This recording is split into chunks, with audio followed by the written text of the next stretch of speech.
Good Hello. morning, Susan. How are you? Hi. I'm great. How are you? Good, good. Thanks. Good, good. Um, and welcome again to everyone. This is the last piece of the report we'll be talking about today. And we are here with categories 9, which is training and professional development, as far as what the ESE $150,000 no bid contract by the experts the school board chose to enlist, and this is the contract that resulted. So let's back up. Today thank you for joining us at Binders and Clips. And today we are talking about the Sarasota County, Florida ESE report that was commissioned in November of 2023. Well, it was commissioned earlier, but delivered in November of 2023 to the school board. And it had 10 categories of recommendations. And in prior Binders and Clips programs, we have gone through the first 8 sections of this in pretty great detail. So those are out on our YouTube site that you can find. If you're here, you know where to find us. And then today we're going to talk about the last 2 sections of this report. We're going to start with training and professional development, and then we'll move to parents and community involvement. So anyway, I just wanted, in case somebody joined us and they didn't know what we were in the middle of, give them a little bit of background. And so we're going to start today with a clip that the contractors that they brought in, Dr. Bambi Lockman and Todd Zellick, they are educators. Mr. Zellick has an attorney background, and Dr. Lockman at one point was the bureau chief for the ESE for all of Florida. And so they came in and did on-site visits and did data review and an analysis. And this is their findings of what is working and what isn't in Sarasota related to ESE. So let's hear what they had to say about training and professional development.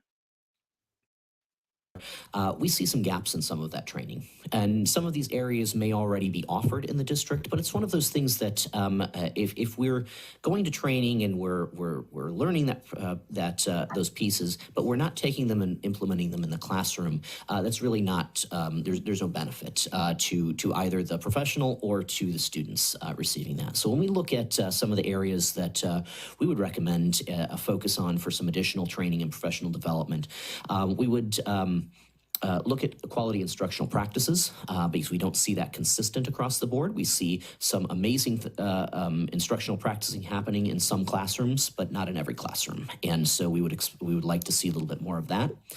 IEP development and compliance.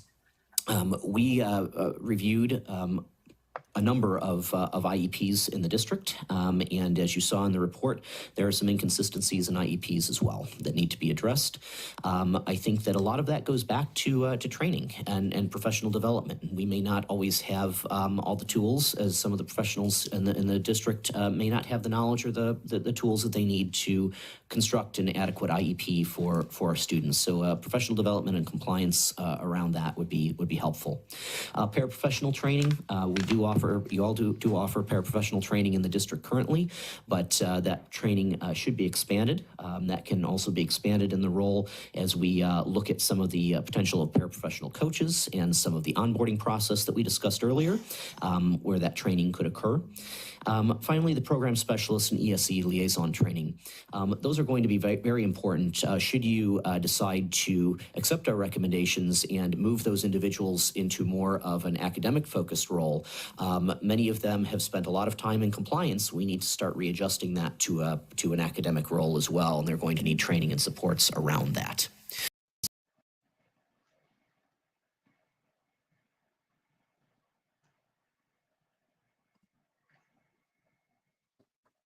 Sounds like we need some training here in Sarasota. And I think you and I would agree. Based on the meetings that we sit in with families, we often run into people who really want to help students, and they don't always have the knowledge or the access to the resources that they need to really develop and implement the individualized programs that our ESE students need to make progress. And that's not an opinion necessarily as much as what the data shows us. When we look at the proficiency of our ESE students, we see that they are scoring significantly below their non-disabled peers, and that the gap has not been closing for a number of years.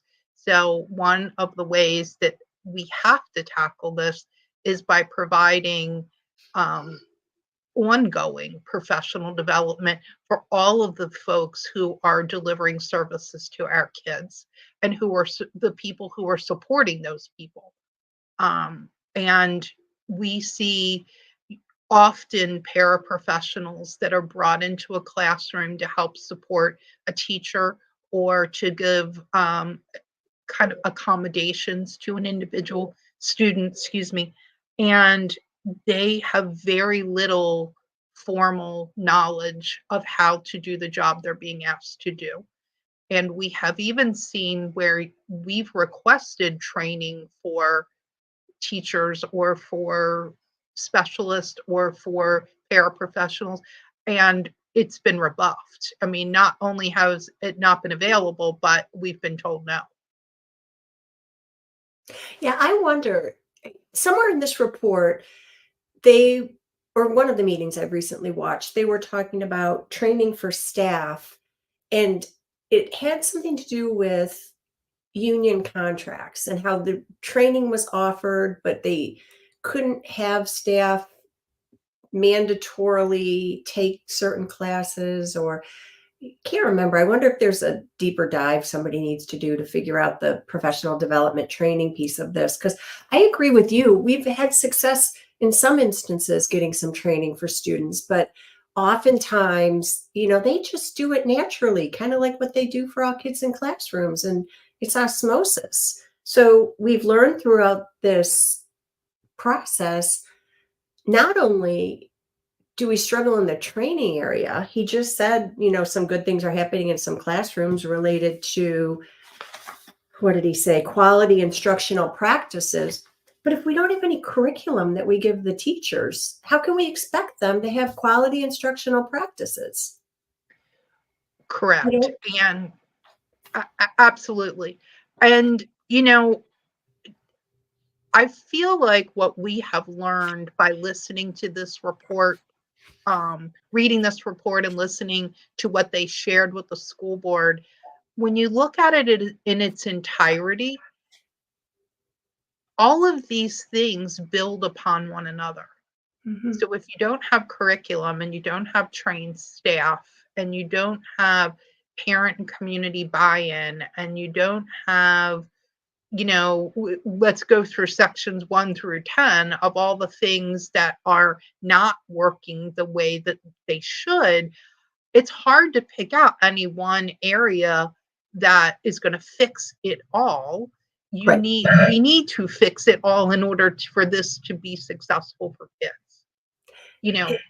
And there are certainly probably things that rise to the top that you need to do first, and which is, what they did with their recommendations as they stacked them. These are what you should start with, and then this would be the next group, and here's the final group that we recommend. And interesting to me, as I looked at that slide that was just up, these were year 1 and year 2 recommendations.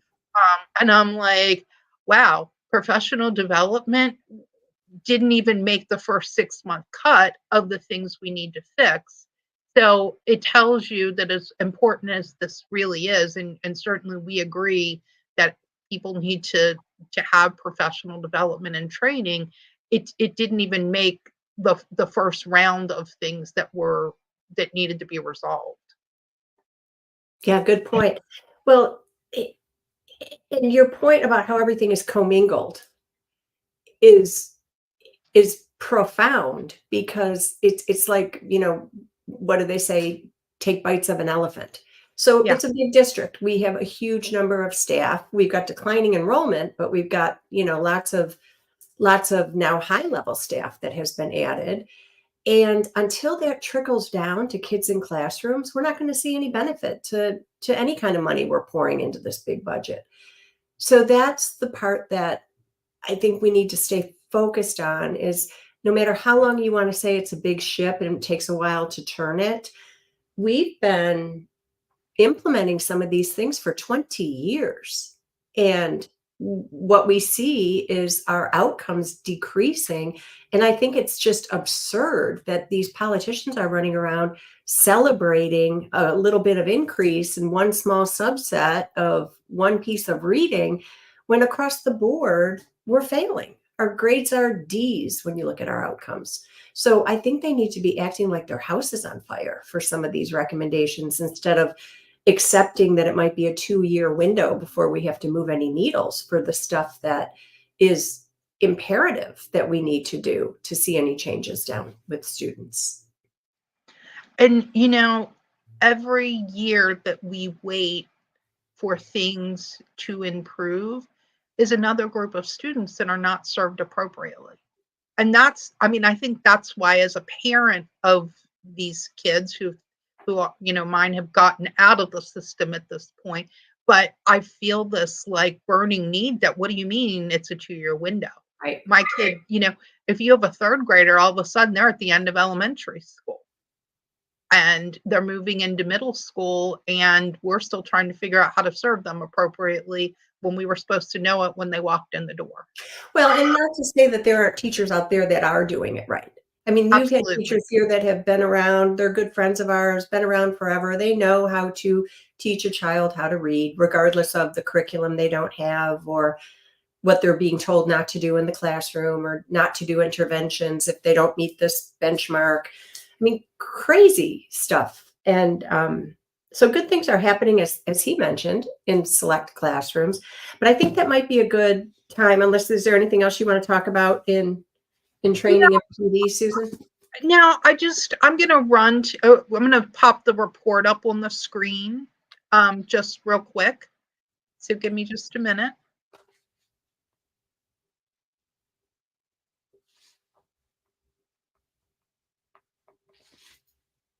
And just so everybody knows, technology is not being my friend today. So hopefully this will go well.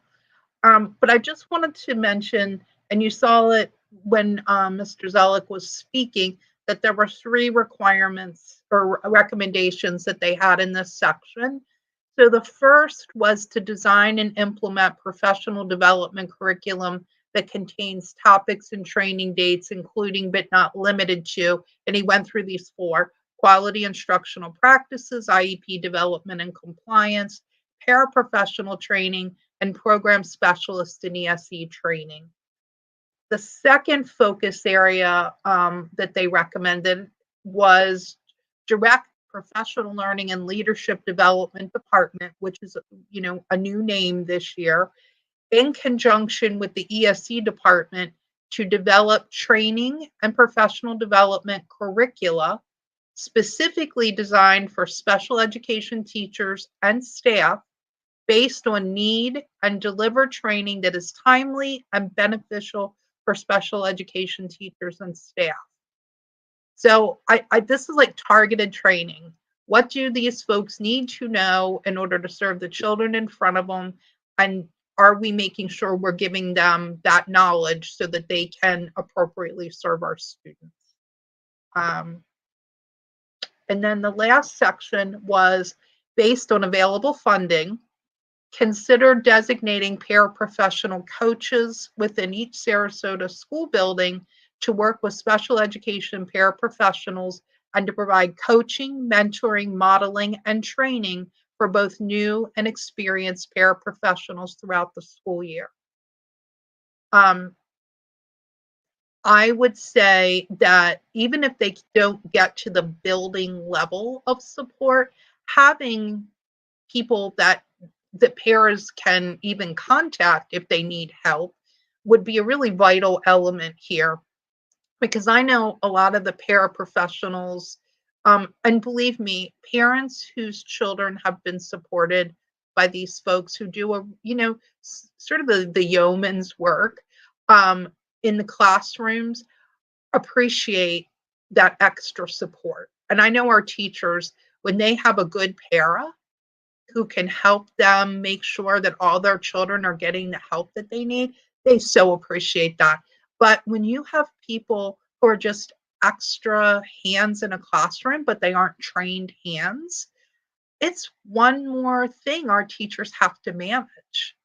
And so making sure that the paras feel like they have the training they need to do the job they're being asked to do, that they are taught how to be partners with the teacher, like what is the relationship to the teacher and how should that happen in the classroom so all the students' needs are being met. And then making sure that they are part of the team, that they understand the IEP, that they know what is expected for an individual child. All those pieces are just critical for our paraprofessionals to do the job they've been asked to do. So I feel really passionately that I can't imagine my children's life in Sarasota County schools without those paraprofessionals in the school buildings, but making sure that they really understand the job they're being asked to do and that they have resources and people to go to for help if they run into problems is a critical component. Any additional thoughts you want to add?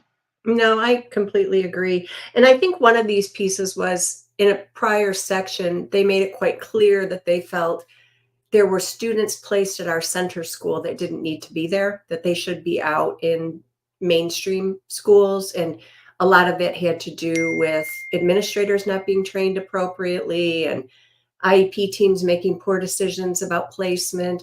So they thought this para piece was critical because they had anticipated, I believe, a change in placement for some students that need para support. So we don't know if any of that is happening, but I agree with everything you said about those people are amazing and need to feel supported and need to be part of the team and need to be educated, because everybody that chooses a job like that does it for all the right reasons, but without appropriate training, it goes south quickly sometimes. It does. And I mean, and sometimes it can actually be physically unsafe if people don't know how to appropriately support children with unique needs.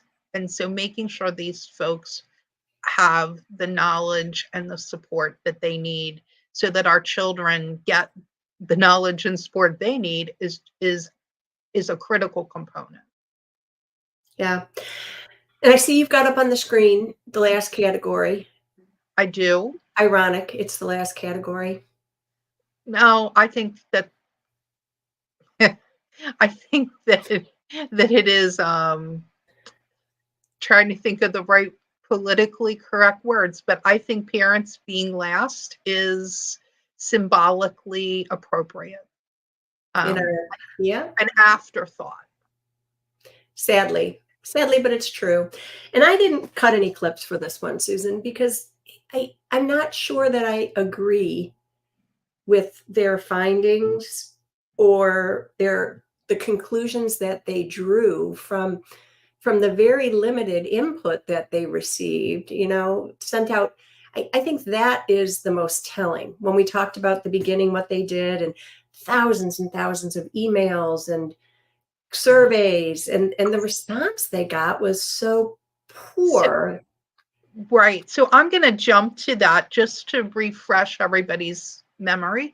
So this parent and community relations was broken into 4 focus areas for them, for the people reviewing this information. So one of the things that they did, and I'm going down to find my numbers, is they sent out 2 sets of surveys. It was 10,037 emails the first time in July of 2023, and 9,214 emails that they sent out in October of 2023. And the first time they did it, out of those, more than 10,000, only 173 parents responded, which is a response rate below 2%. And of the 9,214 they sent out the second time, they only got 73 surveys, which took the response rate down to less than 1%, which is probably not even statistically, and I'm not a statistician, but I would imagine that that's, not even hardly statistically relevant for the amount of response that they received. But one of the things that they said was that needed to be considered is that parents do not feel engaged with Sarasota in the education of their students and chose not to engage with the survey. I do agree that that is probably one of the problems. I think that parents are busy. I think we get a lot of paper or electronic communication from a variety of things we have to do for our children. And if you don't feel like the information that's being sought is actually going to make a difference, why would you take the time to fill it out and send it back? And certainly we've seen over the years where there's been all these different surveys from the state, from different places, and you fill them out and it seems like nothing changes. Yeah, we could have filled a room for them. If they wanted to talk to parents in Sarasota, we could have helped. Yeah, but nobody asked for our help. Right. Nobody, we were not on the top of the, hey, let's talk to them list, interestingly. You would have thought we might have been like, we have identified some of these problems over the years and gone to them trying to partner. And you would have thought maybe they might have said, hey, why don't you talk to these two? They have encountered some of the things we'd like to fix. But no. So the other thing that they did is they held 2 parent meetings, one in September, one in October, one in the north end of the county, one in the south end of the county. And their result was the same, limited parent engagement, because of those 2 meetings in our county where, they sent out 10,000 emails. So that I'm assuming that's the potential pool of people that were invited to these meetings. They got 13 people that showed up. And I think what concerns me, besides the fact that only 13 people showed up, is even with all this limited information, this group that did the report chose to take the information this small group of parents provided. And I would say these are probably some of our most engaged parents, because they did fill out the survey and they did show up at a meeting. And they used those results to formulate some opinions about parent and community involvement in ESE. So one of the things that they said is that parents need to be engaged in creative ways, and that will benefit them and their students, making participation worth their time and effort. And I would say they need to feel like that their voice at the table matters. I can tell you, having you also served in this capacity, but as a volunteer coordinator at a school, when I talked to families and said, here's what we need help with, and here's how it impacts our kids if we do it, and here's why your participation matters, will you help? Almost every time a parent said yes, because they knew what I was asking of them, what really genuinely was going to be helpful to the kids and to the school. And so I feel like when we have authentic, genuine outreach to families, and they think it's going to matter for their child and for children in general, we get a much higher response rate. Well, and that was back in the day when we did have volunteer coordinators. And that was back in the day when we did want volunteers in the school to work with students. And man, that has shifted and morphed to an entirely different culture in Yeah. Sarasota County. But I would agree with you. And Susan, I just want to let you know that Random Detour agrees too. He says parents are the afterthought. Of course, they're listed last. They're not treated as equal partners. So anybody who has lived this knows that, sadly. Yes. And, all you need to do is be rebuffed once. And it's hard to get somebody back to the table and back engaged because they feel like what they have to offer isn't valued.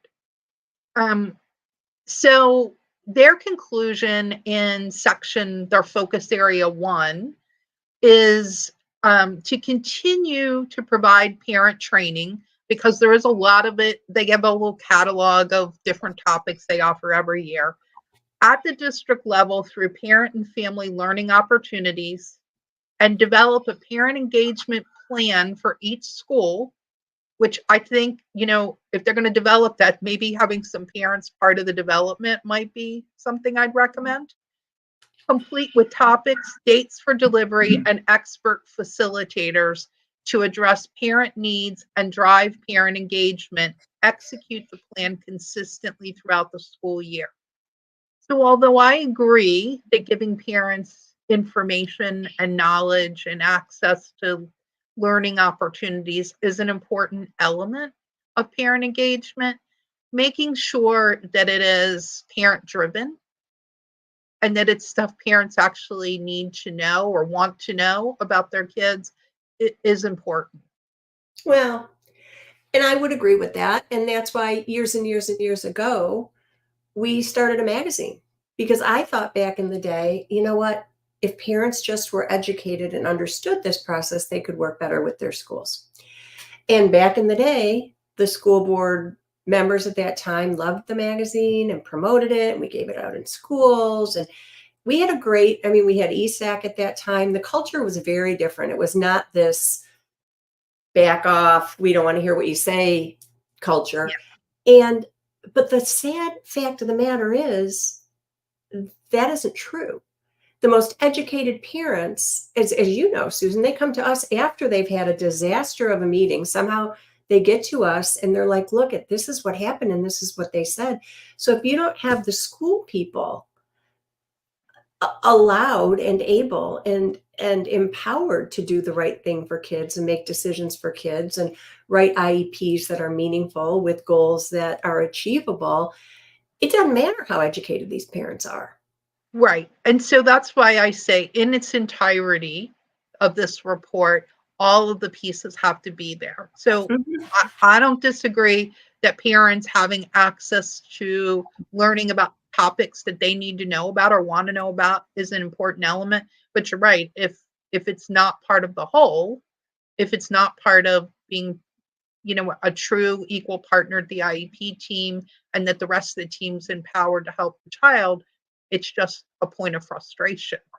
Because the more you know and the less they'll do, the more frustrated you become. Right. Right.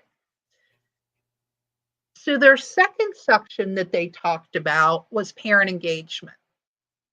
And we know, based on just the results they had, that it's low. There's not a lot of parent engagement.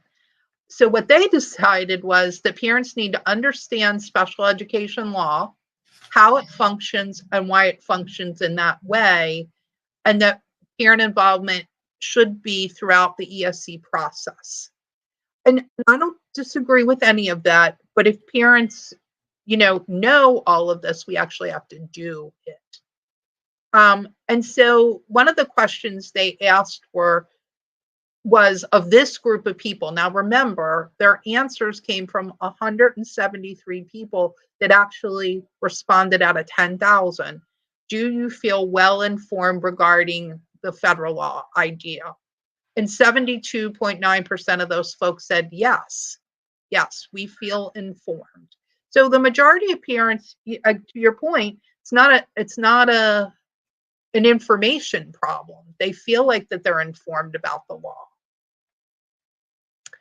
And then they asked the same question again, only they added a maybe in. So still 50% said, yep, I feel like I have knowledge about the federal law.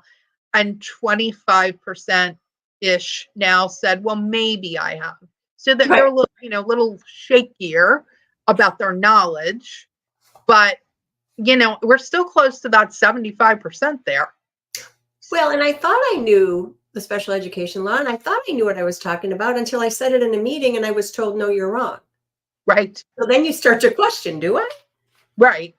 But so the end result is we should expand parent and family learning opportunities to include training on IDEA and the IEP process to provide knowledge and information, build trust, and create a partnership where parents understand the why and the how of decision making and implementation of student supports.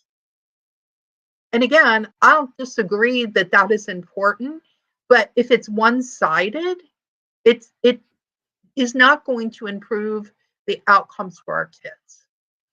yeah, I think there are some fatal flaws in their assumptions before they wrote their recommendations. And I look back on some of the interactions we've had in Sarasota County and some of the meetings we've pulled together with parents that really do want to be involved, but they don't trust them. So you've got to fix the trust problem before any of this stuff is going to be meaningful.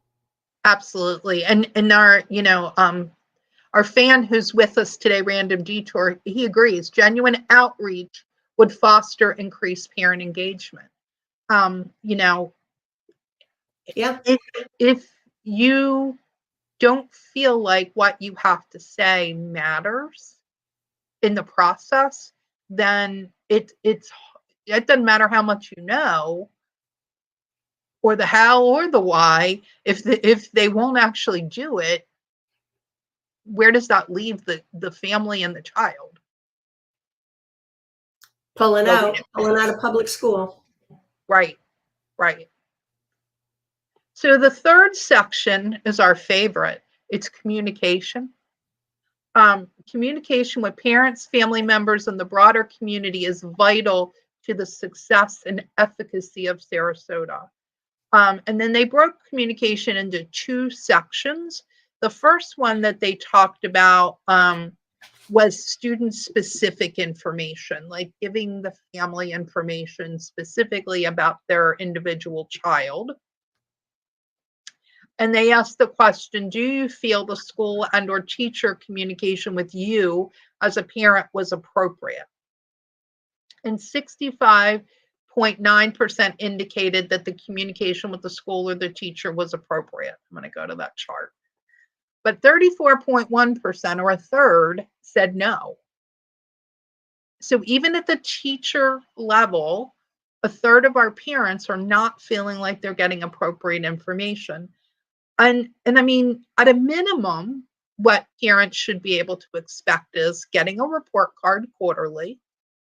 They should be able to expect to get a progress report on their students' ESE IEP goals quarterly.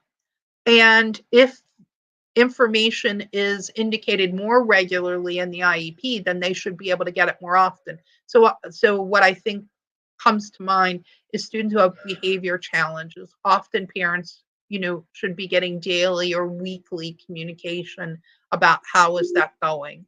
Or even if a child's in MTSS and they're in interventions, the parent should be getting regular updates on, are the interventions working? Is the gap closing? How is your child, are they continuing to need this individualized level of attention in order to make progress?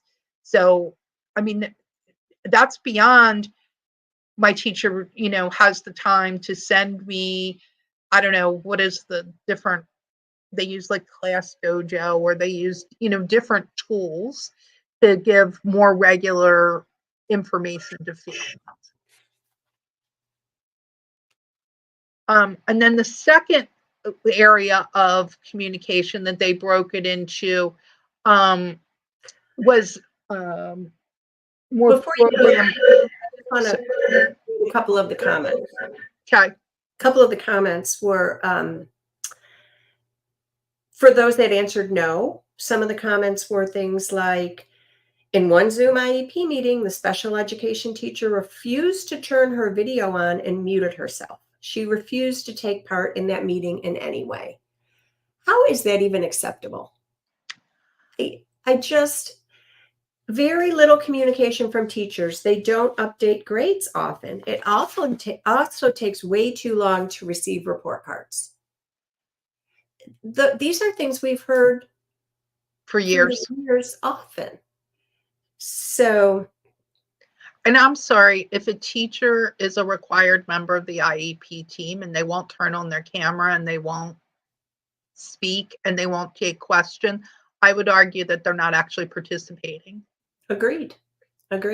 So those are the kind of comments that I think we need to dive deeper into. And one tip I'm going to give any parents that are listening, Sarasota County has a policy that you are able to record your IEP meetings. Parents use that.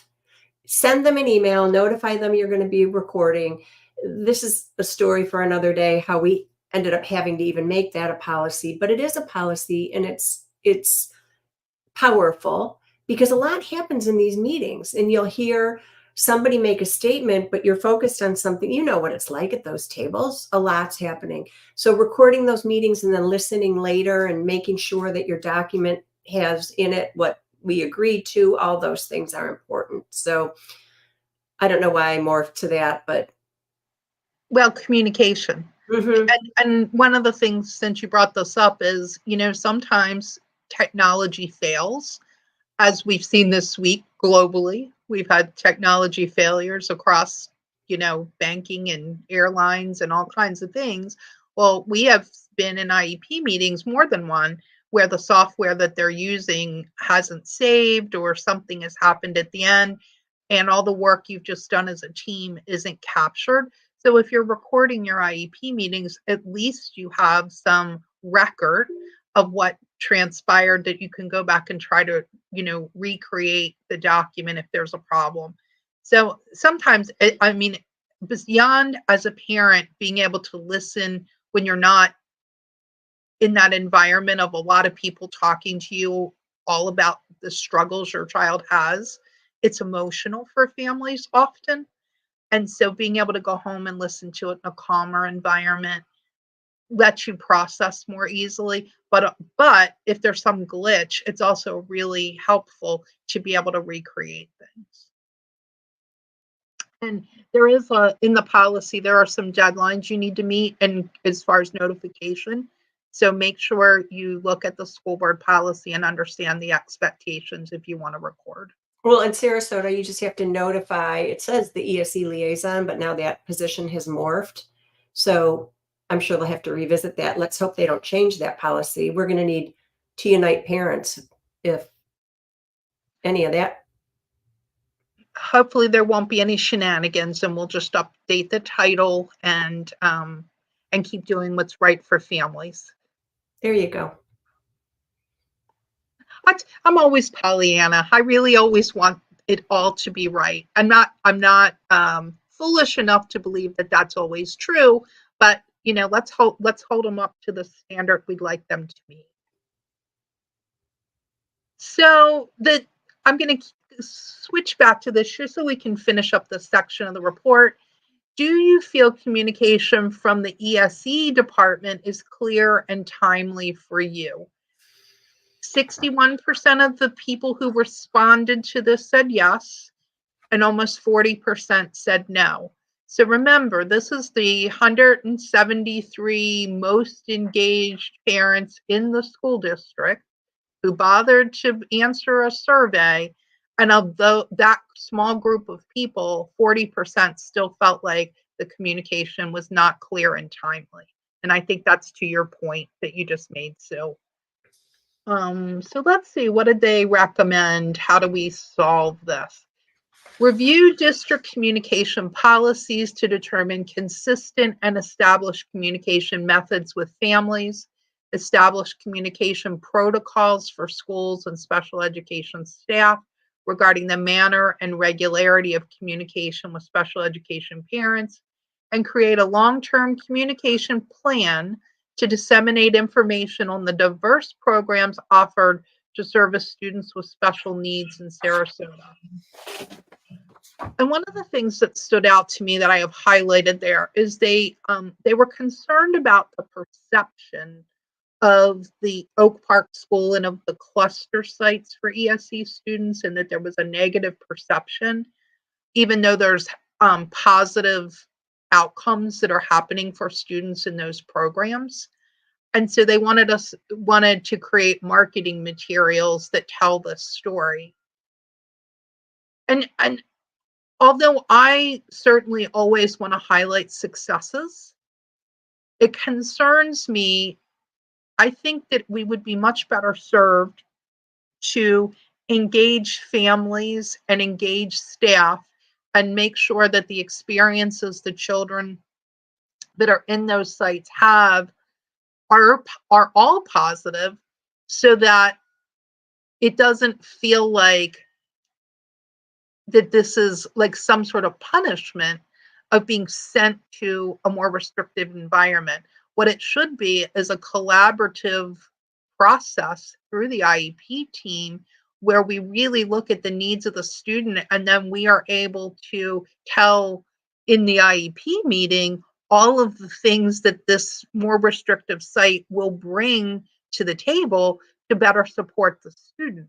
Then I don't think we'd have to market anything to parents. We would be telling them the truth and hopefully being able to demonstrate why this is in a more appropriate setting for their child. And the same thing with staff. Staff should understand, if a child is moving to a more restrictive environment, here's the enhanced things that will be done for them and why this is appropriate. I think that that would be a much more effective way of attacking this problem, rather than creating marketing materials. I agree, but it's what they do. We have marketing materials for the budget. We have marketing materials for the strategic plan. It's a bad way to promote trust and to say you're transparent. So I agree with you 100%, Susan. And there again is another fatal flaw with perception and how we got to these recommendations in this report. Yeah, and I think it's important to remember that the two people who wrote this report come at this from the teacher side of things. They were educators, they were administrators that moved very high up in the echelons of the USDOE and FLDOE. And so it's probably a long time since they've been in the frontline classroom at all. And I don't know if either of them were ever parents of students with disabilities. But in this section, I feel like our expertise is, that is the perspective we come from. And of all of the areas, this was the one where they missed the mark the most. So that's the last area that they talked about was the focus area of the students. What services did students actually receive? And they used anecdotal data to create a complete picture and full understanding of the parent experience in Sarasota. And remember, this is the parent experience of 173 people who filled out the survey. And I know I sound like a broken record, but we often got accused of being the vocal minority. And I would say that, these are the engaged minority that actually bothered to fill things out for them. Of that, 64.9% said their child's needs were met in the 22-23 school year. Unfortunately, our outcomes don't agree with that. Correct. Well, yeah, no, it's much lower for ESE students. Mm-hmm. And again, this is such a small subset of families that even those families, more than a third, felt like their child's needs weren't met. Well, and listen to some of these comments.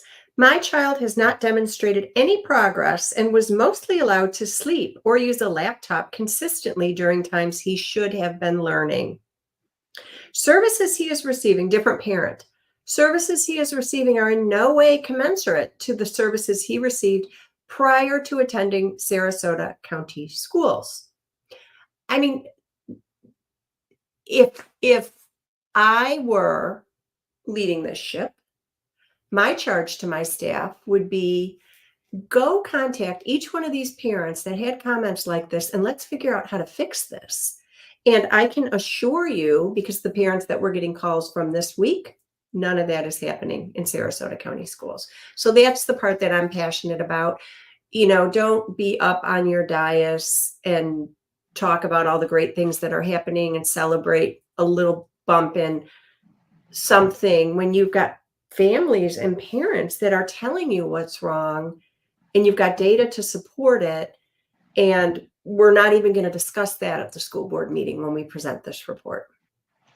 Well, and to your point, since we're talking about communication, I know you and I talk to people across this county every day, and we're hearing from within the system, even over the summer, that people can't get questions answered, that there's still lots of uncertainty about where services and support's going to be for the school year that's getting ready to open in just a couple of weeks. And so, I think one of the themes that came out of this report was people need to understand the how and the why of whatever they're doing in the school district, whether you're an internal person or, a parent or a community member trying to figure out what's going on. And I know we aren't going to talk, in this segment really about what did they do with these recommendations, but just the chatter that's in the community right now, there is so much uncertainty that the people aren't feeling the trust and they aren't feeling the communication. They're feeling like this is business as usual and maybe a little worse. Okay, so let's go to the last recommendation. They broke it, these numbers down some more. There's lots. If anybody wants this, there's all kinds of charts, but let's get to the bottom line. Maybe was that they have no specific recommendations for this focus area. However, the survey data indicated that there are a significant number of respondents to both the July 2023 survey and the October 2023 parent survey who are dissatisfied with services their students receive in Sarasota. This is further evidence that the district should heed the recommendations contained throughout the report and take actions to address the deficiencies in a timely manner. I am just like, I can't believe that there is not a laundry list of recommendations for this area. Right. Just the fact that they threw their hands up and said, we don't even know what to recommend. I think I'm being a little bit facetious. What they recommend is we've given you this whole report. All these pieces need to be implemented in order to address this bottom line that your customers are dissatisfied.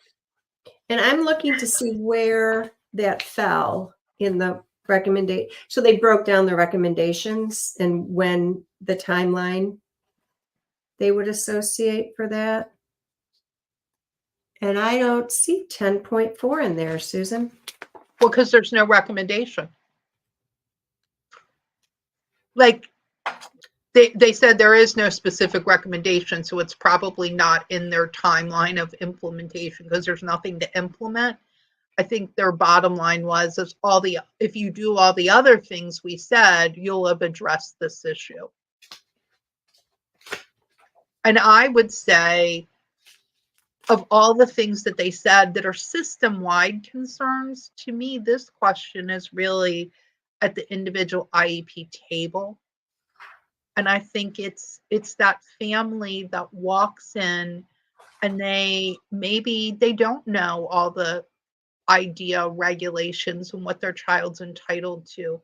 And maybe their child is newly being found eligible for special education services, or maybe they have been in it for a number of years and the parent just got a report card that had A's and B's on it and they got progress reports that said making progress. And then they get fast results that show their child's a level 1. And what does a parent do with that disparate information when they genuinely don't understand the system? They believe that the people who are the educators know what they're doing and that they're doing what's in the best interest of their child. And so they just come in and they sit for the 30 minutes or 45 minutes worth of a meeting they get once a year, and they sign their name without genuinely understanding the impact until finally they get to the point where their child, the failure to educate, becomes so evident because behaviors start to erupt for their child, or bullying happens for their child, or their child doesn't want to go to school anymore, or in some really extreme instances, and unfortunately we've worked with these families, their child has tried to commit suicide. And that is what, and I get emotional even talking about this, that's why not having all of these things that have been recommended rectified as quickly as we possibly can matters. So I agree 100%. And it's also why it's imperative to record your IEP meetings, because then you could go back and go, wait, did they really just say, oh, he failed the FSA, but that's just a blink in time? That's not indicative of what they're really showing me in the classroom, because it's what parents are told in those meetings. And, they're not supposed to have the meeting before the meeting, and they're not supposed to have all that. We know it happens all the time, every day. And it's vital to have that information so you could go back and figure out how you got to where you are today.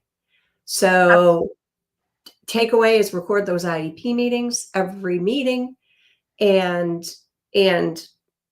dig a little deeper into the education. And trust but verify is a good way to say it. Of course, we trust our teachers, but if Johnny is starting to get A's in math class after he was failing everything, look at his work. Ask to see his work. Ask to understand what did they do differently to teach him division or multiplication or whatever we're talking about. Because far too often we will talk to parents that are told one thing, it's maybe a piece of the truth, and after we dig a little bit deeper, we can understand how they got to where they are. And the sooner you figure out that, and the faster you work to fix that, is exactly what you need to do. You cannot wait years and years and years and then try to remediate all of those gaps in a very short amount of time that you have left. And Random Detour agrees with us. Bingo. Parents trust the system and don't realize that their child is being set up for failure until it's too late. It's true. And we unfortunately have worked with so many of those families over the years, and we really we need to stop the tide. We've got to draw the line in the sand and say, this is not okay.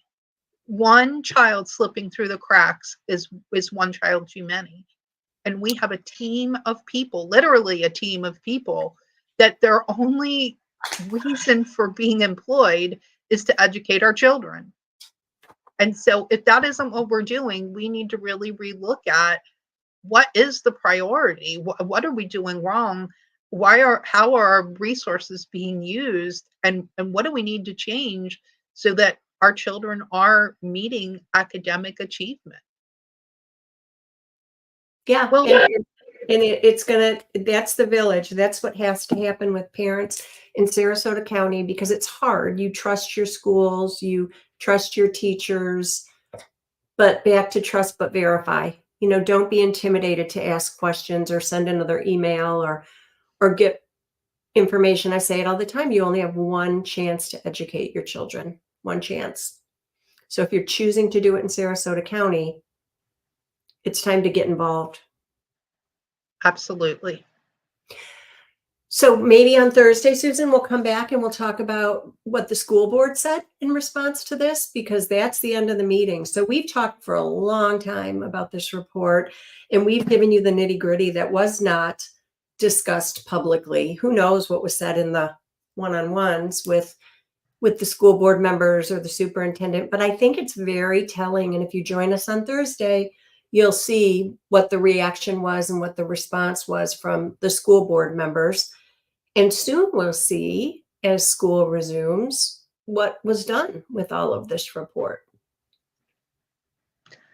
Absolutely. Well, thank you so much for guiding us through this, Sue. And for people who have joined us, we appreciate feedback. If you're watching this as a rebroadcast, please leave comments.